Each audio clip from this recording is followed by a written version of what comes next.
Congresswoman Teresa Leger Fernández from New Mexico. Thank you so much for coming on Building the Bench today. I am so excited. We're going to talk about you a little bit, but I know a big focus of this episode is going to be the Democratic Women's Caucus, which you are the chair of. And so we have a lot to dive in on there. And I know that's going to be a big focus here. But just to start off, I mean, for people who are listening, she's wearing the most badass pair of boots imaginable. So the boots I'm wearing, folks, they are boots that are woven and have amazing designs there. They're amazing. And it's from the Santa Fe Folk Art Market. We have a big international folk art market because New Mexico really is a center the part I represent is a very center of supporting arts and culture. And this folk art market really brings in artists from across the globe. And tying back into women's issues, many of them are women, and many of them are women's collectives. So not only can you go and buy colorful boots and necklaces and hats, but you know that you are supporting the economy of not just the woman's family, but as so often women do, the economy of the village. Love it. Well, okay, so incredible clothing aside, are there any... And I guess I'll preface this by saying, I interviewed Congresswoman Julie Johnson recently, and I asked her, because she's from the South, I was like, are there any Southern phrases or anything like that you bring into your work or end up finding yourself saying every week when you're in D.C.? Hers was all hat, no cattle, especially when she's talking about some of the Republican colleagues she has to talk about, which is a lot of bluster and not a lot of substance. Are there any like kind of New Mexican sayings that you bring with you in your work in D.C. typically? Órale! Now, only people who are Chicanos from LA to New Mexico will get the órale, which is sort of a word that is used to exclaim, or it could be a word that's like, oh, that's bad, or that's good, or on and on. And so I say that. In fact, I have a part of a TikTok series, and we call it Órale Congress, where we try to exclaim about what's happening, or complain, or celebrate what is great. But another of the favorite things I also say is, no hay otros, solamente nosotros. There is not an other, just an us. And love it. And in this moment in history, the idea that we are bound together to each other as Americans, regardless of where you come from, what languages or food you eat at home, and whether you're northern, south, from the west, from the coast, that we are bound together around an ideal that is the America promise. And it is that ideal that I think will take us out of this moment. So I love that concept of we are bound together. Amazing. And there isn't another, especially when we are dealing with an administration and a Republican agenda that does want to divide us. And I think it's important to acknowledge that we are united not by the foods we eat or the languages we speak or what our background is, but we are united around this ideal of a prosperity that could exist for all of us. Well, and so much of fulfilling that idea comes obviously from people who are in public service. And your mother was a bilingual educator. Your dad was a state senator. Did you, from a pretty early age, did you get nudged toward public service? Did it always feel like something you were maybe going to, a path you were going to go down? Or was it something you kind of just found yourself going down further down the road, I guess? I didn't run for any political office until I ran for Congress. So I'd not been involved in politics, but I had been involved in voting rights. I was a voting rights expert. I had served on as vice chair of MALDEF, the Mexican American Legal Defense and Education Fund, which is one of the at the forefront of pushing voting rights issues. I had litigated myself, and in New Mexico, I was considered one of the experts on voting rights. So I had always been involved in the other side, right? Making sure that people had access to the ballot, but never running myself. And so it was great when, I got the call. Like, I did get heavily recruited to run for Congress when I did, and it made sense. Can I tell a story? Please, this is what we're here for. So I got a call. It was very crowded. At the time, my district was it was a Democratic district, right? And I have since been redistricted. So I am in, I was what was called a frontliner, which people out there who are political junkies know is like, those are your most at-risk districts. I've got a D3, maybe a 3-point advantage for being a Democrat. It's a competitive district. Yep. But at the time, so it was a very crowded primary because if you won the primary, you were likely going to go on to win the general. I had to make a decision real quickly. I am sorting through some materials, I don't know why, and my father's memorial service flyer falls out. And at the top of it, it says, ahora es cuando, which means it's time now, which was what my father used to say when it was time to get stuff done. And so I looked at that. It's like, okay, Dad, I'll run. I love it. It's like one of those things where it happens and it's unexplainable, but you're like, I was supposed to find this right now and it's going to propel me forward. Yeah. Oh, it's so cool. Yeah, and it is. And so today, I mean, I still have like 2 phrases for my campaign. One is ahora es cuando, it's time now, right, to get stuff done. And then the other one is protect what we love.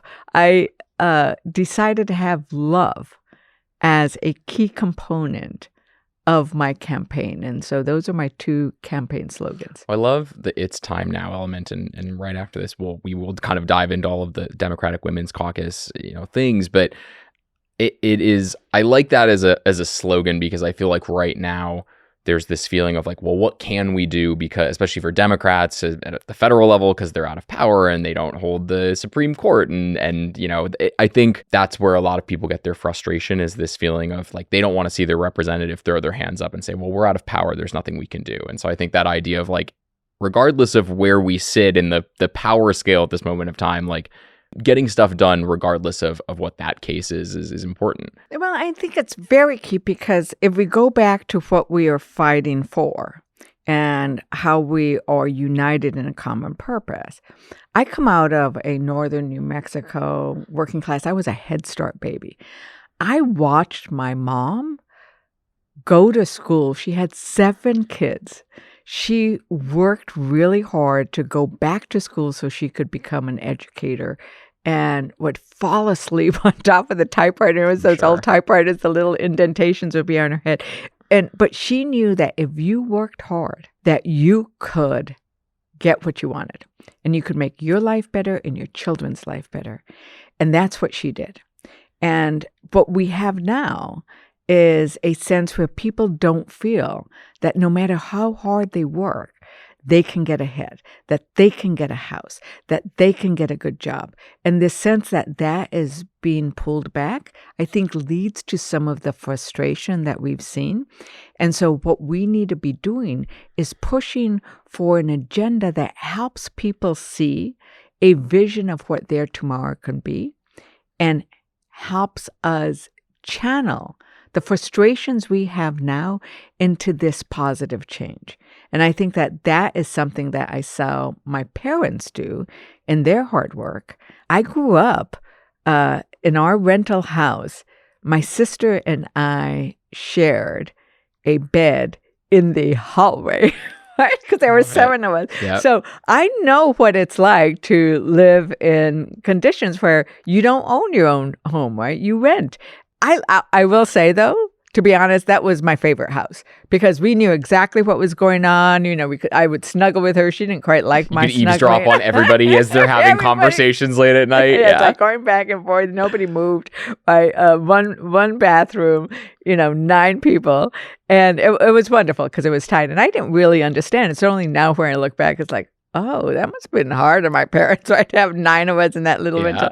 But they worked hard and they ended up, she ended up building a home for us and that they owned. And so that struggle to have what you wanted to create your life is something that I grew up with. And it's only in reflection that I think back about that was an idea of a promise that if you worked hard and you pursued your passion as well, because they were both educators, that you could actually change not only your future, but your children's future. That's where I want to get back to as well. So, on the note of working hard to propel change, one of the ways you are doing that is in your role as the chair of the Dem Women's Caucus, which has 96 women, Democratic women in it. And I guess, first of all, when you take a role like that, do you raise your hand for it? Does someone approach you for it? Like, how do you end up in that role in the first place? It is an elected position. So Okay. I got elected my Democratic women colleagues, right? And it is wonderful. I mean, I did serve as vice chair under Lois Frankel. Shout out to Lois Frankel. She actually created the Democratic Women's Caucus. And so we are now, Democratic Women's Caucus are 40% of the Democratic caucus, right? Republican women have fallen. They lost members. Yeah, it's a far smaller number, right? Oh, yeah. But not only is it a smaller number, but they actually lost women in the last election, where we added 19 new women to the caucus. And it is vibrant. We are fierce warriors. We are joyful warriors. And we come with the history of each of our lives, which are incredibly diverse. Like, we have almost lost our lives to pregnancy and had abortions and had children and been farmers, businesswomen, Head Start babies, all of these things. We represent the life stories of the women in America.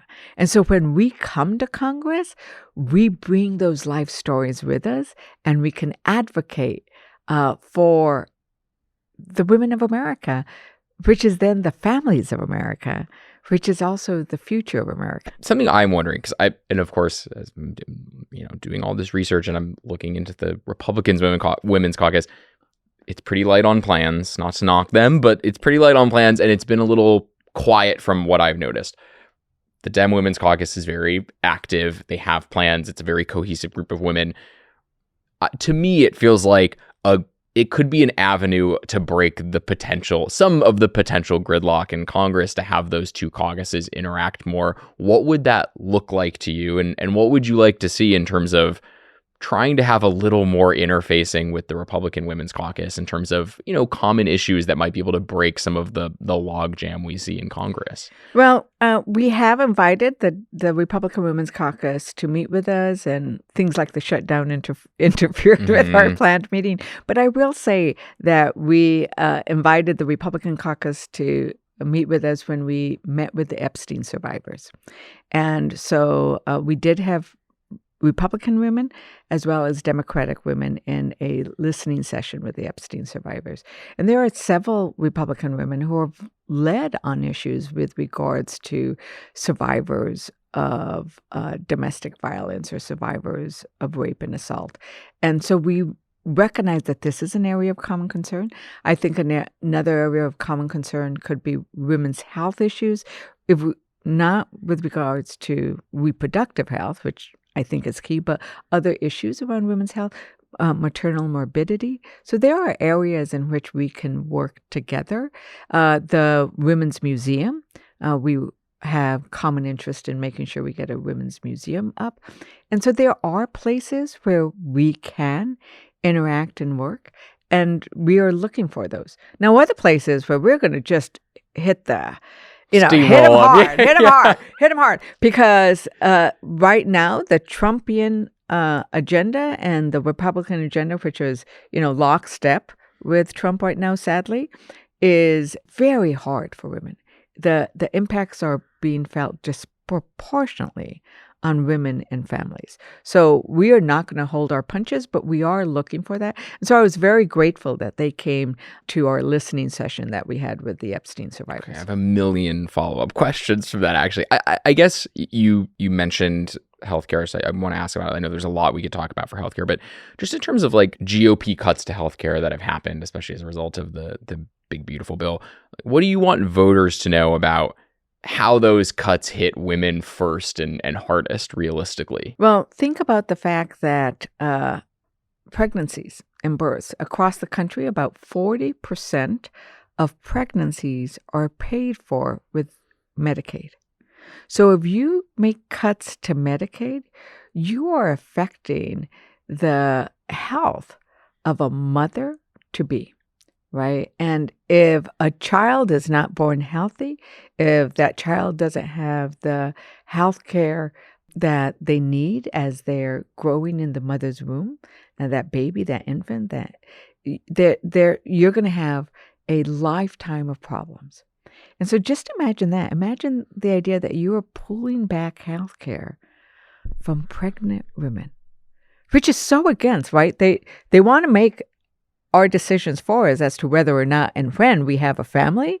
But then when we get pregnant and want to keep that baby, they're not going to let us have the health care, right? It is the thing that drives me the most crazy of like, well, we don't want to educate you so you can make, even as early as high school, we're going to strip, a sexual health education from high school. So you're not going to be equipped with the knowledge to make the right decisions. But then if you get pregnant, we don't want you to, or you end up in a terrible situation where you get raped and you can't, we don't want to allow you the decision to make, if you want to keep that baby or not. And then because we forced you to have that baby, now we don't want to provide any of the social safety net to help you make that child thrive that you've been forced to have. It's that part of the cycle forever it angers me. I can't believe that at all of those stages there are cuts to the resources needed to help women make the decision that's best for them. Right, because if you need to value families. If you say we're family value, you cannot say that. I'm sorry, I am not going to let you say that if you do not value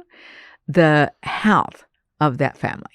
And in their proposals and their bills, not just, what counts is what did you vote for, and what they voted for were deep cuts to women's health. And they voted for deep cuts to health care for families. And women are the ones who make the health care decisions for their families. So they are the ones who are facing the dilemma of what do I pay for? And am I going to pay for health insurance when I'm not going to be able to then pay for food on the table, which is what their failure to extend the tax credits has done. And it is ridiculous that they are willing to give permanent tax cuts for billionaires that are costing us trillions in debt, but are unwilling to extend tax credits for small businesses and working families that cost half. It's about $23 billion to extend those healthcare tax credits. That's about half of what Trump is sending to Argentina. That is a drop in the bucket of the tax credits that they gave to billionaires and the biggest corporations. A fraction of a percent of what the tax cuts were, which is crazy that, again, fractional percents of the tax cuts that are going to the ultra wealthy, that those fractions of a percent can stand up entire programs that change millions of lives. Right. And I think that that's the thing that I think it's important for us to be able to communicate. I always say that the Democratic Women's Caucus, the women Congress, the Congresswomen, we are both storytellers and story makers. And that is our goal. In fact, I have a little card that I run around and hand out to people saying, follow us. I'm going to do the pitch here is follow us, democraticwomen'scaucus.house.gov. I hope I got that right. Because She got it? Good. got Okay. it right. Go on and follow us on social media. We're growing that because we didn't really have that when I started. Because we had been very focused just on the policy. And now we have to be focused on the policy and the communication, being the story, because we are storytellers and story makers. And we are gathering the stories of women across the country. We are showing up and we are listening. And then we are making sure that we communicate how Democratic policies affect you and how Republican policies affect you. Because I think when women understand those things, when they hear those, when they share with us, because it's not understanding, it's communicating. They are sharing with us and we are back sharing with others. Well, right? and when you take it out of the policy, you also, you move to storytelling it as opposed to things being numbers and just figures, it adds texture to things. And I think I think we saw that happen back in the shutdown where as people started getting their renewal notices and all of that, and you start having elected representatives sharing stories of their constituents coming to them and saying, we're a retired couple on a fixed income from Idaho, and we were paying, $500 a month for healthcare, and now we're going to be paying $5,000. It's like those are the stories I think that hit home and led to this sea change in public opinion about if Republicans are actually, trying to safeguard people's economic welfare. One of the stories I tell often is I showed up at a local donut shop. Delicious donuts. I'm a big local person. You got to shop local. Yep. And I was buying a whole bunch of donuts. And the owner said, "Why are you buying all those donuts?" And I said, "Well, I'm going to take them to the TSA workers because we're in the shutdown." And it just said, "Oh, my God, I need to tell you my story." The couple, husband and wife, own 2 small businesses, a chocolate shop, a donut shop. He has 3 children, one of which had spinal surgery, right? And their health insurance premiums are going to go from $560 a month to $2,600. It was going to be 50% of their income. I was just about to say, it's your donut shop owner. Yeah. You're not making millions of dollars a year. Yeah, and it was going to be more expensive than their mortgage. So how can anybody truly affect that? And how do you as a parent decide that you're going to forego health insurance knowing that one of your children has had spinal surgery and there might be further complications? And that's what Republicans are doing, and they could care less.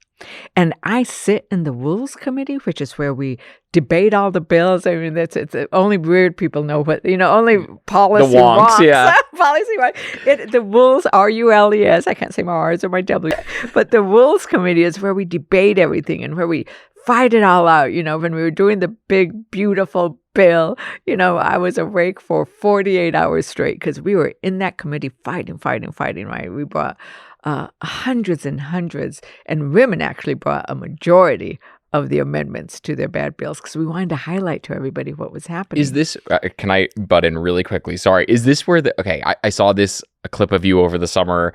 There was a tax break for tanning beds in the big beautiful bill, and it was a viral clip of you calling somebody out. I would love if you could talk a little bit about it, but did that happen in the Rules Committee? That happened in the Rules Committee. So yeah, if you are really a policy wonk, tune into the Rules Committee. It's where we were fighting because there were 9 Republicans and 4 Democrats, and so although we do occasionally win the vote, but it is where we always win the debate.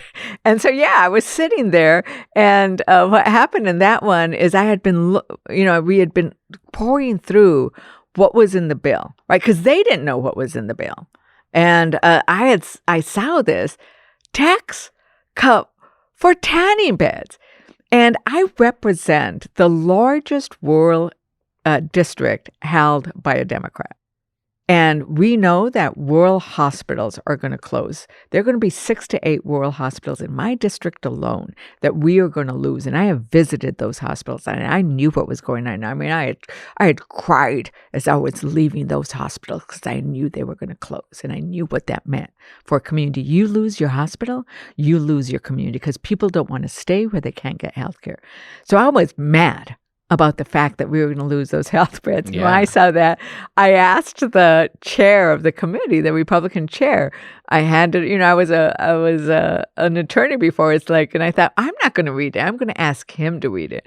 So we handed him the paper, and we said, "Would you please read, what this tax credit is?" And he refused to read it. I remember him being like, "Well, I see what you're trying to do here," and it's like, well, yeah, whatever you were trying to do, which obviously you're trying to make a point, that aside, don't put something into a bill that you can't proudly read off the page and be okay with it. It blew my mind. Yeah. He was so embarrassed to read it out loud that he refused to read it out loud. So I said, I asked the Democrat, a member of the Women's Caucus, to read it, and Gwen Moore, and she read it out loud, and he just was, "I'm not going to read that to you." And so I knew it was a powerful example because I think that's important. It's part of the story, right? People need to understand what they're doing. And when we say tax credits for billionaires, tax credits for special interests, well, who likes tanning beds, right? And yeah, the president probably made a specific request on that one, if I had to guess. Right, it might have been, right? And so, but it illustrated where their priorities are. And I am so sick and tired of Republicans telling the American people that they stand with you, they wave the flag, but they don't honor the flag. Democrats, I think, honor the flag. We are patriotic because we honor the veterans. They cut funding for VA. We honor our rural communities because under Democrats, my first 2 years in office, we had the largest investments in rural America since the New Deal and electrification. And that was Democrats doing that. And what are Republicans doing? They're shutting down your rural hospitals. And tanning beds versus hospital beds, I thought was a good way of doing it. But then when you are too embarrassed to read your own bill, then that's why I think made it viral is that you can't even read your own bill. And he was so snarky. He comes into the committee then and he just looks at me and I just, I'm going to have a fun time with you now. Someone's got to do it. Okay, so I know we talked about insurance and that element of healthcare, and I don't think tanning beds counts as healthcare. But on another healthcare element, I know the Democratic Women's Caucus recently launched the caregiving task force. Can you tell me a little bit about that and what you're trying to accomplish with the task force and what you think you can accomplish right now as a result of launching it? So we recognize that healthcare and the care economy is central. One is you see, and women often are the sandwich generation, where we are providing childcare to our young children, but also care to our elders. And it's expensive. It is one of those elements of what is driving up costs and what is driving frustration for women. Remember, 450,000 women have fallen out of the workforce since Trump took office. He is bad. Since the start of Trump too. Mm-hmm. Really interesting. 450,000 women have fallen out of the workforce. And many of them have been pushed out because they cannot afford childcare or elder care. When you kick people out of nursing homes, which is what the Bad Beautiful bill will be, you're not going to be able to keep your grandparents, your parents in those nursing homes. So they feel the crunch. But then the other piece about it is who is providing that care, and it is women. Yeah. And so women are bearing the brunt of all of this. And it's too expensive, and we don't pay our care workers enough. So we wanted to address all three of those: elder care, child care, and the women, mostly women who care for both our children and our elderly, are most precious. Like, who is most precious to us? Those who gave us their wisdom, who gave us life, our parents and grandparents, and then the next generation, our children. And we are, in our present economy, ignoring both of them. Except for in places like New Mexico. Can I give a shout out to New Mexico? Please do. That's what you're here for. We actually passed universal child care.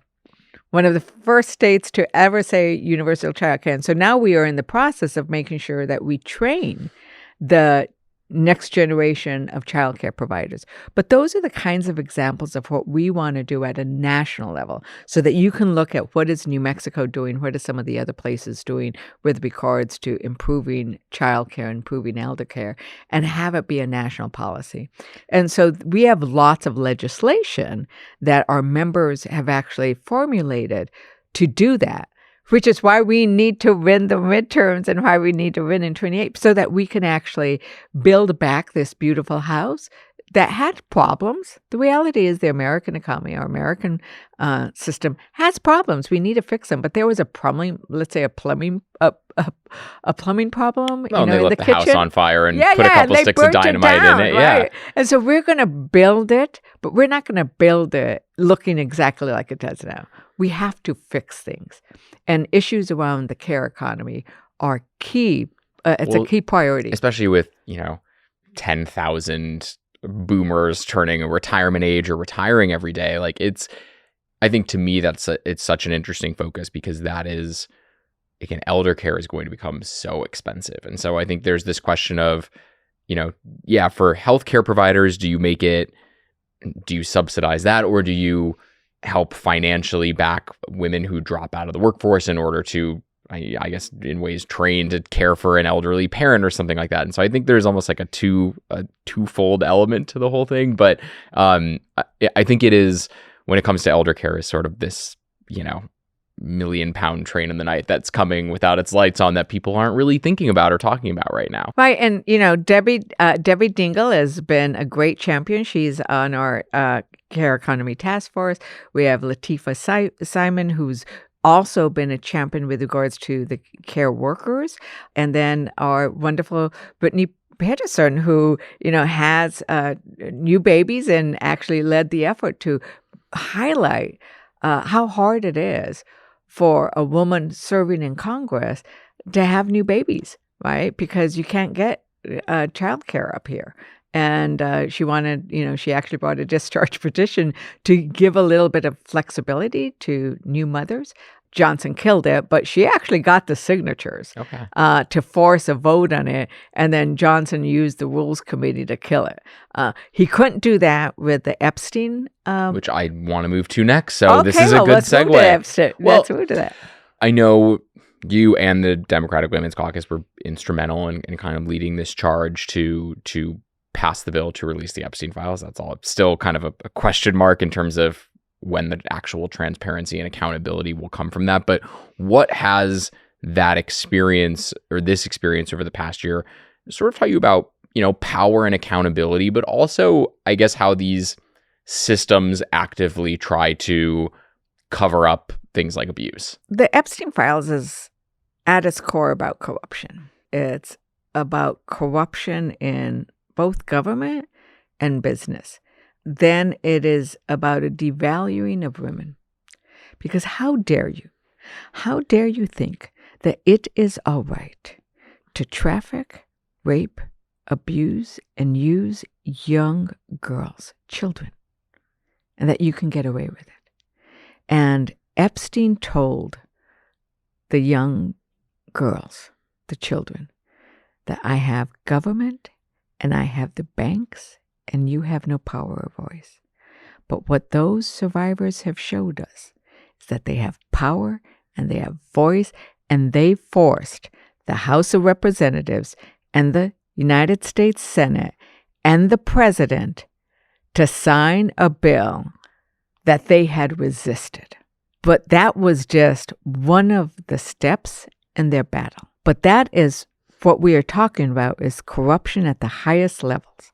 Well, that we are allowed to abuse you because we are powerful men. Is that something? I think that's something that's almost like scary to people about the whole thing, which is the fact that it seems, I think, as things come out and as we've learned so much more, like it looks so pervasive and it transcends politics. It transcends political party. I think there's this, I know the Republican response this whole time was, well, there might be some Democrats implicated in the Epstein files too. And I think Democrats are like, well, who gives a shit? Like, that's again, if you're abusing underage girls and trafficking them, it doesn't matter what political party you're in. But does the fact that it does transcend politics and is so part of almost all these really core parts of the entire society we live in, does that make it, have you felt like it's even more difficult then to root it out because there are some of the most wealthy, powerful people in the country trying to prevent transparency on what has happened? Absolutely. That's just a yes. Next question. But that is absolutely what's happening and what has happened, right? And women cannot be free, right? Our Constitution says we get to be free. Right, and we were left out at the beginning, yeah. But we have struggled. I mean, that's the thing about women. We have always struggled to become equal, and we were left out at the sign of Congress. We didn't have the right to vote. We didn't have the right to have our own credit cards. We didn't have all of these rights, and we have struggled to gain them. But an essential right is a right over our own bodily integrity, or a right to be free from rape and abuse and violence, because we have always been seen as something that belongs to men. And the idea that we would still allow that to happen in this century is outrageous. In a century where in other countries they have women presidents is outrageous. And for the president of the United States to refuse to allow all of that to come to light because of his own fears of what's already in there. But let's face it, what has come out already implicating Trump should have taken down anybody. Like it would have for any other president, I think. For any other individual, there should not be. We should hold our elected officials to a higher standard. I mean, look at what has taken down others. And yes, there will be Democrats in there, and they deserve to be chastised and to suffer from whatever the consequences are, whether it is actual criminal charges, if the statute of limitation hasn't passed, or losing your royalty titles, like we've seen in England, right? And Larry Summers, I'm sorry. I am not sorry for you, because if you participated in that, you should not have been, and you should suffer the consequences. I don't care what you were under in a Democratic administration. But we should also take down people who participated in that. And what we've seen of Trump already in those files is outrageous. And the fact that we have Republican commentators and supporters say, no, it's fine. That you have somebody saying, oh, but, you know. They were only 15 is the craziest in a year of crazy things, certainly toward the top of, it blows my mind. Yeah, it is how any woman can be saying that. And imagine, would you want your daughter to be trafficked and abused at 15? Think about it in those ways.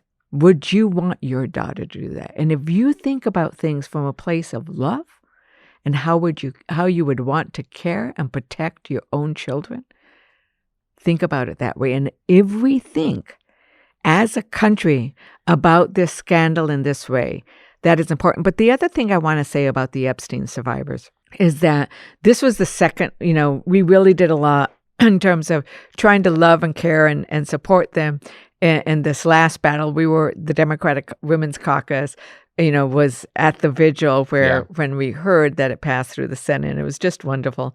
But in the very first meeting that we had with them as a caucus back in April, and again now, it wasn't just that they wanted to address the Epstein files. They want to make sure that we work together to hold people in the future accountable, and that we provide their services to women and children who have been abused and trafficked. Yeah. And that is a major problem right now, is that not only is Trump implicated in those Epstein files, but he has cut funding for those who suffer from trafficking and abuse now.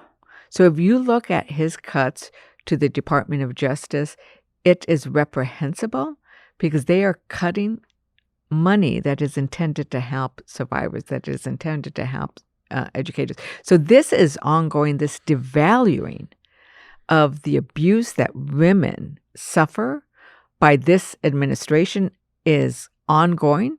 And I do not see Republicans criticizing him over this. And I am calling on my Republican colleagues to criticize the Trump administration over this.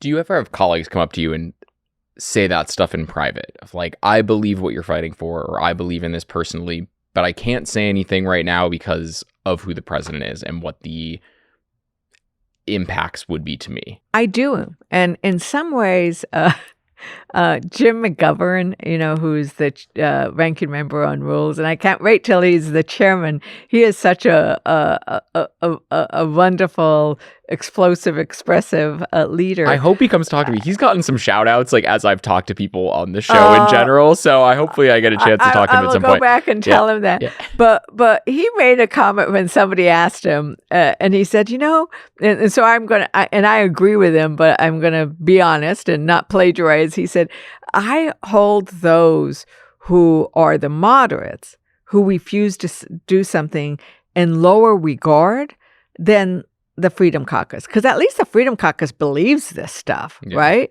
They want to destroy the American system of government that we have now, right? They want to move to the wealthy should make decisions for everybody, right? Because that's what Project 2025 is. Yeah. They actually want to have like overlords, right? They really do want to have the wealthiest be making decisions for us, right? But these moderates, they don't believe it. And how can you actually look yourself in the mirror? And what they have told me, I've had one person say, oh, well, Trump has $1.2 billion that he will use in a primary campaign against us. And that's why we do what he says. And I am like, my head is just exploding. It's like, you can't do it for that. Who are you? What did you come here for then? What do you stand for, right? And that's why they were so worried about the Epstein files, right? Because the Epstein files would be that crack where they'd have to vote for it. And I know that, remember, the Rules Committee, the Republicans on the Rules Committee voted 9 times to prevent those files from coming out. Because we weren't waiting for the discharge petition. Week after week, the Rules Committee brought motions and motions to put that on the floor. And week after week, we'd have 9 Republicans vote against releasing the Epstein files and 4 Democrats vote for it. And those 9 Republicans started getting incredible blowback in their own communities because Americans don't want to protect pedophiles. And you had Republicans protecting pedophiles. And so they were getting blowback. But they were unwilling to do it as long as Trump and Johnson said. And I need to give a shout out to those 4 Republicans who signed that petition. Thomas Massey. I mean, Thomas Massey votes his values, right? And he is getting a lot of money spent against him, but Thomas Massey doesn't believe in debt and deficits. And so he votes against these bills that, raise the deficit by $4 trillion. Policy disagreements aside, he sticks with what he believes in at the end of the day. Yeah, he does. Yeah. And he doesn't believe in protecting pedophiles. I actually have a bill with Thomas Massey and I are co-sponsors of a bill. We disagree on a lot of things, but there are areas where he will vote his values, right? And then you add, the 3 others who, the other women who signed the petition, which I think was important because without that, we wouldn't have gotten. But remember, there were 214 Democrats who signed that petition, and then 4 Republicans. That tells you who has the courage of their convictions. I know. I think sometimes Trump thinks, well, because I gave them all the green light to do it, and they voted for the passage eventually. It's like, we still have on record that there were really those 4 Republicans, and nobody else was going to do it until Trump told them that they could do it. And so I think that speaks enough for itself without actually looking for the fact that they all voted for it in the end, because he gave them permission. But that saga aside, I've got a few more questions for you. But we talked about the fact that the Dem Women's Caucus has 92 women in it right now. You said 96. 96. Okay. We used to have 97, but then we happened to have elected one of our members as governor of New Jersey. It's very exciting. Okay, 96. You want to get to 100. Where within the Dem Women's Caucus do you want to see, I guess, more representation? Is it geographic representation from a part of the country? Is it cultural? Is it professional? Is it generational? Like, how do you want to see the mix change moving forward? I think we have an amazing mix of women. Look at our leadership. I'm from New Mexico. We have somebody from Ohio, Amelia Sykes from Ohio, and then Hillary Scholten from Michigan. So you actually have, it's like none of the coasts in the chair and vice chairs. And then if you look at our executive committee, we are from everywhere. And the Democratic Women's Caucus, as I mentioned earlier, we represent America in the sense that we have the longest serving woman in Congress, Marcy Kaptur from Ohio, who will win. Because what she is doing is always raising the issues of the voice of the working family. And she is an incredible advocate for that.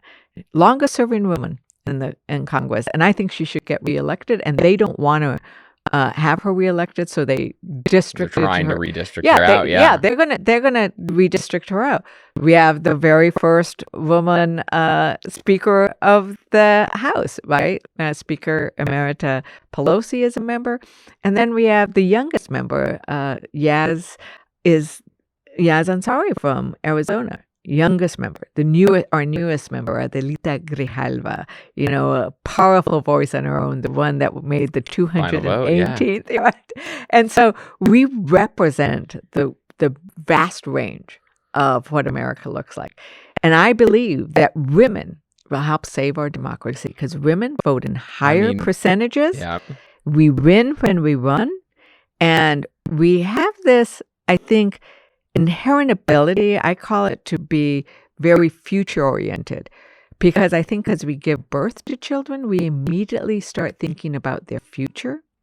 And so we're very visionary, I think, in our politics and our policy. Is that, I mean, look, this is speaking from personal experience and doing this and getting to interview so many incredible members of the Hill this year, but, quick shout out to, Sam Liccardo and Richie Torres and George Whitesides who came on the show, but all the women in Congress are the ones who have been stepped up first and said, hell yeah, I'll come talk to you, and have really engaged. And I think, which even just like seeing online, and especially during, everything that was happening during the shutdown, the women in Congress right now seem to be the ones that are the true effective messengers that are making stories and policy stick with people. And so I guess my question for you is, what do you think some of the men in Congress can learn from the messaging style of the women in this caucus? Well, I think part of what we do well is listen, right? I always said that I was a rebellious lawyer. I was trained actually in the tradition of rebellious lawyering. And what does a rebellious lawyer do? And everybody comes up with it. It's listen. Right? So that's the most rebellious thing we can do. That's the most powerful thing we can do, is listen to each other, to people we love, to people on the podcast, but essentially to people we represent. And when you go out and show up and listen, then you understand what your job is, right, when you come to Congress, to tell those stories, to lift up those voices. And I think the most effective legislators at a local level, at a state level, or in the United States, are those who sit and listen. And there are incredibly great listeners who are men. Because it is only then when you listen that you can effectively tell those stories. And I think that is something that women do really well.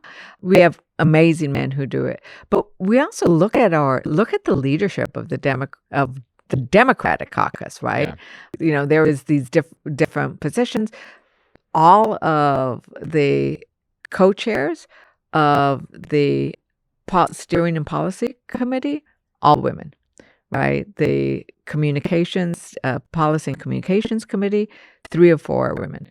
We have Catherine Clark, right, or immediate predecessor Catherine Clark as a rep. I mean, women are playing leadership roles, chairs of some of the most powerful committees, from or soon to be chairs again. Right? I'm already thinking after we win. You have to. You have to manifest it into existence. I am from New Mexico, northern New Mexico. We manifest. I love it. I will say though, my district is, as I said, it is a very rural. It is a very competitive district, but parts of it are some of the most progressive parts of the country. We believe in manifesting, but we are going to manifest because we're going to do the hard work. But, chair of the appropriations, chair of finance, we just elected Angie Craig as chair of ag. So we actually hold leadership roles in the Democratic caucus up and down. And I think that is really important. And we are showing women across the country that you can run, that you can see it and you can be it, and that you can rise to the highest levels. Speaker of the House, 3rd most powerful person in the country. Yep. And I think that is really important. I can't tell you enough times how I have, especially Latinas, young Latinas, come up to me and say, "Oh," and I'm going, "Really? Really? But sure. I mean, I'm just doing this because it was my moment to do it, right?" So I guess in my final 2 questions for you, then, my first one is, and it can either be from, the year 2025, or it could be from, the entirety of the 5 years you've been in Congress, but what is a Capitol Hill moment or conversation that has really stuck with you? Oh, I don't know if there's anyone, but I one of the things that I think is very powerful is when I first got elected. And remember, I got elected in COVID. My class was not a huge class. We were elected in COVID. We came up here when there was no vaccine, and we were flying back and forth and wearing masks. And then, my third day on the job was January 6th. Yeah. And then you forgot about all that hardship because we passed some tremendous legislation in the next 2 years when we had the trifecta. But Nancy Pelosi, who was Speaker, asked each of us, what is your why? Why are you here? Right? And we each had to reflect and say why we were there. I went back to protecting what we love because I think when we act from a place of love for our communities, for our families, for this planet, that leads to the actions you can take. And I think that question of asking people why you are here is very important. And so I've always really appreciated the speaker pushing us in that way. Well, and then last question for you. What is one unfinished fight that you want to stick around in this role long enough to win? Well, I think that I don't think there's one unfinished fight because they've all kind of started and are ongoing. They all started and are ongoing because it is a process. Like I think that it is always in pursuit of happiness, right? And to recognize that the United States is indeed a project that is intended to be ongoing, right? Our Constitution says in order to form a more perfect union. Not the perfect union. Yeah, exactly. And that we are in constant process of evolution and improvement. And sometimes we go a little backwards, like which is a lot of backwards right now. Unfortunately, 2025 is one of those years. Yeah. But I think that the idea of having where I started, right? That in order to achieve the gains of having full reproductive health care, for women, of having the ability to create the good life for Americans, which is a good job, good education, being able to buy a home of your own, being able to have the respect, being able to see a better future for yourself. I think that is really key. But the way you do that is when you have a country that comes together in pursuit of that more perfect union. And so I think that that's a really key thing that we are in now. But I think we're getting there. We are in such difficult, trying times now. But what will pull us through is what has always pulled Americans through. Think about the Civil War, the women's suffrage movement, the civil rights battles. All of those were about pulling out of our darkest moments, seeing the light and moving towards it. And I think that that's where we are at right now. And so I speak in terms of, I was accused of being a radical optimist. I am too, so I love that. In order to be a radical optimist, you don't just say, oh, it's going to get better. I hope it gets better. You work to make that happen. And I think Americans are in the end radical optimists because we surge ahead in the darkest times. And we are in a dark time now, but we are moving towards that light. Well, and I hope we all keep inching our way toward a more perfect union. And on that note, Congresswoman Teresa Leger Fernández of New Mexico, chair of the Democratic Women's Caucus, thank you so much for coming on Building the Bench today. You are a rock star. I could have done this for hours, and come back whenever you want. Our door is always open. Oh my God, Matt, I had so much fun. I might not ever leave. Yeah, we can just set up here and live too. That's totally fine. To go back and fight with the Republicans? Absolutely. I love it. Thanks for coming on. Thank you, Matt.